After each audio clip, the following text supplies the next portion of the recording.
ഈ യുദ്ധത്തിന്റെ പോക്ക് എങ്ങോട്ടാണെന്ന് നിങ്ങൾക്ക് അറിയാമോ? നമ്മൾ ചാനൽ ചർച്ചകളിൽ കാണുന്ന പോലെയോ ലോജിക്കിന്റെ പുറത്തോ കോമൺ സെൻസിന്റെ പുറത്തോ അല്ല യുദ്ധങ്ങൾ നടക്കുന്നത് ആ രാജ്യം ഭരിക്കുന്ന നേതാക്കളുടെയും അവിടുത്തെ കറന്റ് സിറ്റുവേഷൻ അനുസരിച്ചിട്ടാണ് യുദ്ധങ്ങളുടെ മുമ്പോട്ടുള്ള പോക്ക്. അതുകൊണ്ട് തന്നെ ഈ യുദ്ധത്തിന് 3 പോസിബിലിറ്റീസ് ആണ് മുന്നിലേക്കുള്ളത്. ഇതിലെ പോസിബിലിറ്റി നമ്പർ 1, ഈ യുദ്ധത്തിൽ അമേരിക്ക, ഇസ്രായേൽ, ഇറാൻ ഈ 3 രാജ്യങ്ങളാണ് ഡയറക്ട്ലി ഇൻവോൾവ് ആയിട്ടുള്ളത്. പക്ഷേ അതിൽ അമേരിക്കയുടെ പ്രോബ്ലം എന്താണെന്ന് പറഞ്ഞാൽ അമേരിക്ക ഓൾറെഡി 37 ട്രില്യൺ കടത്തിലാണ്. അതായത് ഇന്ത്യ എന്ന് പറയുന്ന രാജ്യത്തിന്റെ GDP-യുടെ 12 ഇരട്ടി ഓൾറെഡി അമേരിക്കയ്ക്ക് കടമുണ്ട്. ഈ കടത്തിന്മേൽ നിൽക്കുമ്പോഴാണ് അമേരിക്ക ഒരു ദിവസം $1 ബില്യൺ ചെലവാക്കി ഈ യുദ്ധം നടത്തിക്കൊണ്ടിരിക്കുന്നത്. യുദ്ധം തുടങ്ങി ആദ്യത്തെ 4 ദിവസം കൊണ്ട് അമേരിക്ക സ്പെൻഡ് ചെയ്ത് $4 ബില്യൺ ആണ്. അപ്പോൾ ഓൾറെഡി കടത്തിൽ മുങ്ങി നിൽക്കുന്ന അമേരിക്കയ്ക്ക് ഈ യുദ്ധം ഒരുപാട് കാലം മുമ്പോട്ട് കൊണ്ടുപോകാൻ പറ്റില്ല. ഇനി ഇതിൽ തന്നെ ഒരു ചോദ്യം വരുന്നത്, അമേരിക്കയുടെ കയ്യിലും ഇസ്രായേലിന്റെ കയ്യിലൊക്കെ ന്യൂക്ലിയർ ബോംബില്ലേ, അതങ്ങോട്ട് ഇറാനിലേക്ക് ഇട്ടായി പ്രശ്നം കഴിഞ്ഞില്ലേ എന്നൊരു കോമൺ സെൻസ് വെച്ചൊരു ചോദ്യം തോന്നാം. പക്ഷേ അങ്ങനെ ചെയ്യാൻ ഒരിക്കലും അവർക്ക് സാധിക്കില്ല. കാരണം 80 വർഷങ്ങൾക്ക് മുമ്പാണ് ന്യൂക്ലിയർ ബോംബ് അവസാനമായിട്ട് ഉപയോഗിച്ചത്. അന്ന് ഉപയോഗിച്ചതിന്റെ ക്ഷീണം മാറിയത് വർഷങ്ങൾക്ക് ശേഷമാണ്. അന്ന് ആ ന്യൂക്ലിയർ ബോംബ് ഉപയോഗിച്ചതാണ് 2ാം ലോക മഹായുദ്ധം അവസാനിക്കാനുള്ള മെയിൻ കാരണം. ഏകദേശം 2,10,000 പേരാണ് അന്ന് മരിച്ചത്. അതോടുകൂടി ലോകം മനസ്സിലാക്കി ഈ ഭൂമിയിലെ ഏറ്റവും ഡേഞ്ചറസ് ആയിട്ടുള്ള വെപ്പണാണ് ന്യൂക്ലിയർ ബോംബ്. അത്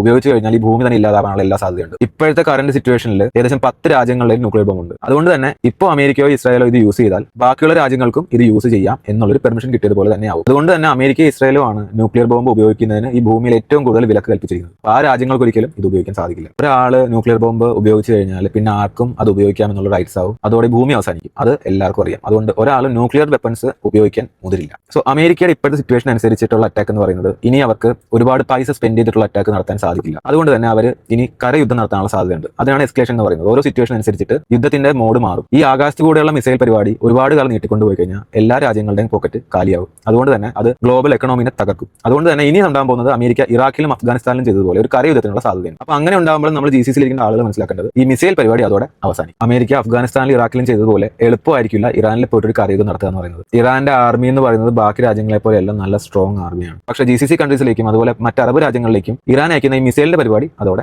അവസാനിക്കും. ഇനി 3ാമത്തെ പോസിബിലിറ്റി എന്ന് പറയുന്നത് ഈ ആദ്യം പറഞ്ഞ 2 കാരണങ്ങൾ കാരണം ഇവർ ഗതികേട് കൊണ്ടാണ് ഈ 3 രാജ്യങ്ങളും ഗതികേട് കൊണ്ടാണ് യുദ്ധം മുമ്പോട്ട് കൊണ്ടുപോകുന്നത്. ഒരു രാജ്യത്തിന്റെ നിലനിൽപ്പിന്റെ ഭാഗമാണെങ്കിൽ ഒരു രാജ്യത്തിന്റെ ഈഗോയുടെ ഭാഗമാണ്. ഇതാണ് ഈ യുദ്ധത്തിന് മുമ്പോട്ട് കൊണ്ടുപോകുന്ന ഒരേ ഒരു ഫാക്ടർ. അതുകൊണ്ട് തന്നെ ആദ്യം പറഞ്ഞ 2 പോസിബിലിറ്റീസും പിന്നെ അമേരിക്ക ഉദ്ദേശിച്ച ഒരു പരിപാടി ഇറാൻ നടക്കാത്തതുകൊണ്ട് 3 രാജ്യങ്ങളും വീണ്ടും സൈലന്റ് ആവും. വർഷങ്ങളായിട്ട് എങ്ങനെയാണ് അവർ ശത്രുത വെച്ച് പുലർത്തിയത് അതുപോലെ തന്നെ അവർ ശത്രുത വെച്ച് പുലർത്തും. യുദ്ധം അവസാനിക്കും. കാരണം ഇതുകൊണ്ട് ആർക്കും ഒരു നേട്ടം ഉണ്ടാകാൻ പോകുന്നില്ല, ആരും വിജയിക്കാനും പോകുന്നില്ല എന്ന് 3 രാജ്യങ്ങളും മനസ്സിലാക്കും. ഇനി മതത്തിന്റെ പേരിൽ GCC രാജ്യങ്ങളും അറബ് രാജ്യങ്ങളും തകരണം എന്ന് ആഗ്രഹിക്കുന്ന ഒരുപാട് പേരെ കമന്റ് ബോക്സിൽ കാണാറുണ്ട്. അവർ മനസ്സിലാക്കേണ്ട ഒരു കാര്യം എന്താണെന്ന് പറഞ്ഞാൽ GCC രാജ്യങ്ങൾ തകർന്നാൽ എൻ്റയർ വേൾഡ് എക്കണോമി തകരും. അമേരിക്ക എന്ന് പറയുന്ന രാജ്യത്തിനെ ഡ്രൈവ് ചെയ്യുന്നത് GCC എന്ന് പറയുന്ന എക്കണോമിയാണ്. അതുകൂടാതെ ഇന്ത്യക്ക് വേണ്ട കുക്കിംഗ് ഗ്യാസിന്റെ 70% വരുന്നത് ഖത്തർ, സൗദി പോലുള്ള അറബ് രാജ്യങ്ങളിൽ നിന്നാണ്. വീട്ടിൽ അരി അടുപ്പ് കത്തിച്ച് വേവിക്കേണ്ടി വരും. അങ്ങനെ ഒരുപാട് പ്രോബ്ലംസ് ഇന്ത്യക്ക് വേറെ ഉണ്ട്. അതുകൊണ്ട് ഈ യുദ്ധം എത്രയും പെട്ടെന്ന് അവസാനിക്കാൻ എല്ലാവരും പ്രാർത്ഥിക്കുക.